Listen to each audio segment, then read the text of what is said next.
بسم اللہ الرحمن الرحیم والصلاة والسلام علی رسول اللہ وعلی آلہ وصحبہ اجمعین۔ ناظرین و سامعین کرام، السلام علیکم ورحمۃ اللہ وبرکاتہ۔ شاہ کسریٰ کے قتل کی پیشین گوئی۔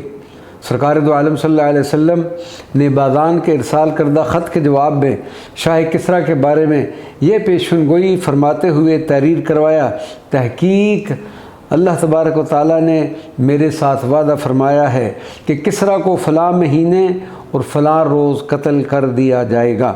یمن کے حکمران باذان کے پاس سرکار دو عالم صلی اللہ علیہ وسلم کا یہ جواب اور پیشین گوئی پہنچی تو اس نے وہ جواب شاہ کسریٰ کو ارسال نہ کیا اور انتظار کرنے لگا کہ اگر یہ نبی ہیں تو ان کا قول یقیناً درست ثابت ہوگا، وگرنہ پھر دیکھا جائے گا۔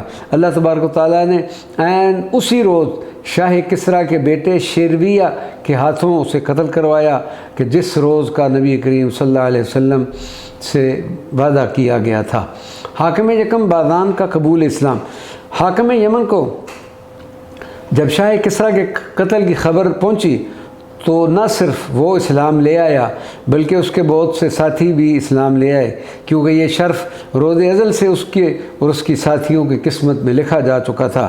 حاکم یمن نے ایک قاصد اپنی طرف سے رسول اللہ صلی اللہ علیہ وسلم کی خدمت میں بھیج کر اپنے ساتھیوں کے اسلام لانے کی اطلاع دی اور ساتھ یہ بھی دریافت فرمایا کہ الی من نحن یا رسول اللہ، کہ اب ہم کس کی طرف منسوب ہیں، جس پر سید کائنات صلی اللہ علیہ وسلم نے ارشاد فرمایا: انتم منا و الینا اہل البیت، اب تم مجھ سے ہو اور میری طرف منسوب ہو اور تم میرے اہل بیت میں سے ہو۔ ذرا غور فرمائیں کہ حاکم یمن اور اس کے ساتھیوں کے قبول اسلام کے کیا کلمات تھے۔ حاکم یمن کے قبول اسلام کے یہ کلمات تھے کہ انہوں نے اپنے قاصد کو رسول اللہ صلی اللہ علیہ وسلم کی خدمت میں ارسال کر کے اپنے اسلام لانے کی اطلاع دی اور بس۔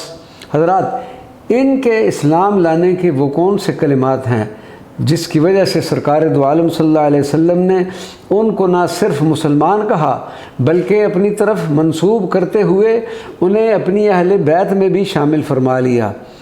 تو اب آپ غور فرمائیں کہ سیدنا ابو طالب رضی اللہ تعالیٰ عنہ تو آپ صلی اللہ علیہ وسلم کے گھرانے میں سے ہیں، ان کے بارے میں ہمارے بعض کیا نظریہ رکھتے ہیں؟ اعوذ باللہ من ذالک العقیدہ۔ یہ مقام غور و فکر ہے اور مقام ادب ہے۔ وما علینا الا البلاغ المبین۔